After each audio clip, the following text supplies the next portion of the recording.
আসসালামু আলাইকুম ভিউয়ার্স। ছোট ছোট কিছু আইটেম বাড়তে দেখলেও যেমন আজকে 7টার মতো স্টক কিন্তু লাস্ট পর্যন্ত হল্টেডেই ক্লোজই করেছে। এরপরেও গেইনারে মাত্র 141টা কোম্পানি, মানে লুজারেই বেশি 170টা। আর আনচেঞ্জ বা অপরিবর্তিত প্রাইস অর্থাৎ গতকালকের সমানই, সেটা হলো 72টা। তো এই পরিস্থিতিতে মার্কেটকে এখান থেকে আরও পড়বে নাকি সাইডওয়েজ নাকি উপরের দিকে যাবে, চলুন শুধুমাত্র টেকনিক্যালের মাধ্যমেই সেইটা একটু বোঝার চেষ্টা করুন। এখন ক্যান্ডেল এবং তার অবস্থান, মানে ক্যান্ডেলের চেহারাটা বা তার অবস্থান, যেটাকে বলেন প্রাইস অ্যাকশন আর কি, সেটা অনুযায়ী এই ক্যান্ডেলটা তো ভালো। তবে যদি ক্যান্ডেলটার বডিটা রেড না হয়ে সবুজ হতো তাহলে কিন্তু চোখ বন্ধ করেই বলা যেত যে ঠিক আছে। তো যেহেতু এইখানে বডিটা সারাদিন আপনারা দেখেছেন প্লাস মাইনাস লাস্টের দিকে এসে করলেও শেষমেশ কিন্তু 7 পয়েন্টের কিছু উপরে মার্কেট মাইনাসেই ক্লোজ হয়েছে। এই জন্য বডিটা আপনার রেড হয়ে গেছে। এখন এই জায়গাটি কিন্তু একটু সেন্সিটিভ, অর্থাৎ এইখানে ক্যান্ডেলের চেহারা এবং অবস্থান দুইটাই খুবই স্ট্রং না হলে, spinning top, dragon fly, hanging man ইত্যাদির মতো না হলে বলাটা কিন্তু মুশকিল। এই জন্য এখানে কিছু কনফিউজিং আছে। তবে দুইটা রেড ক্যান্ডেলের পরে যদি আবার ঘুরতে পারে, যে অ্যানালাইসিসটা গতকালকে এর আগের একটা অ্যানালাইসিস অনুযায়ী দেখানো হয়েছিল আপনার 4 নভেম্বর, সেটি কিন্তু আজকে করতে পারে নাই। তো অল্প একদিন দুই দিন সবুজ হওয়ার পরেই যেহেতু গত দিন মাইনাস ছিল, তো আজকে সেটি অবশ্যই উচিত ছিল, যেহেতু হয় নাই।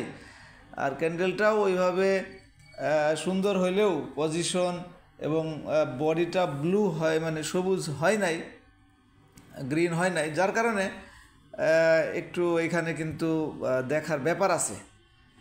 তো এটা আরেকটু স্পষ্টকরণের মানে সাপোর্ট করবে কোন অ্যানালাইসিসটা, সেটা একটু দেখাই। আপনারা জানেন এটা হিস্টোগ্রামের বার। দেখুন গত দিনও মার্কেট যাই হোক কম বেশি মাইনাস হয়েছিল, আজকেও 7 পয়েন্টের উপরে মাইনাস হয়েছে। তারপরেও কিন্তু দেখুন এই হিস্টোগ্রামের বারটি আপনার লম্বা লাল হয় নাই, অর্থাৎ এটা কিন্তু পজিটিভ, হালকা এবং সবুজ হয়েছে। তো আগামীকালকে অল্প কিছু যদি প্লাসও করতে পারে, যদি ওইটাকে অ্যানগালফিংয়ের উপরে যেতে পারে তাহলে তো খুবই বেটার। যদি তাও না যেতে পারে তাহলে কিন্তু উপরে তাও একটা সবুজ বার ক্রিয়েট হওয়ার সম্ভাবনা আছে, বা না হলেও সামান্য, এর আগে দেখেছেন আপনারা কিন্তু অনেক সময় হয় এই যে এখানে এরকম ছোট যদি আবার হালকা কালারের বার হয় সেটিও কিন্তু পজিটিভ হবে।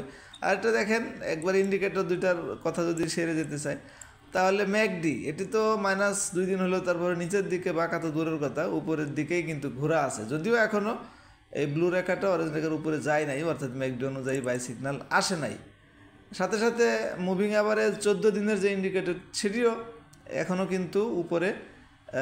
প্রাইসটা, মার্কেটের প্রাইস এখন 5185, আর মুভিং অ্যাভারেজ 14 দিনের ভ্যালু 5234, অর্থাৎ এই ইন্ডিকেটরটি অনুযায়ীও কিন্তু এখনও বাই সিগন্যাল আসে নাই। আর রেজিস্ট্যান্স এখন কাজ করবে গত দিনের যেটা হাই ছিল, অর্থাৎ 5252, এইটা যদি ব্রেকআউট করতে পারে তখন কিন্তু আপনার পরেরটা অর্থাৎ 5408 যেটা, এইটার উপরে তখন 8 বা 11, এর আগে যেখানে শুনছেন সেই 11 আর কি, 14 তারিখের হাই অথবা 9 তারিখের নভেম্বরের হাই। তো তখন হবে এটা রেজিস্ট্যান্স। আপাতত আমাদের খেয়াল রাখতে হবে ইমিডিয়েট যেটা 5252। আর ভলিউম নিয়ে মেজারমেন্টের এখনও ওইভাবে সময় হয় নাই, কারণ দেখেন গতকালকার চেয়ে গত দিনের চেয়ে কিন্তু আজকে ভলিউমটা আবার কমে গেছে। তো এটা যদি গত দিনের চেয়ে গ্র্যাজুয়ালি বাড়তো একটু তাহলে কিন্তু সেটা পজিটিভ ছিল। তো দিক বেদিক সবই বুঝলেন, পজিটিভ নেগেটিভ কোনটা কোন অবস্থানে আছে।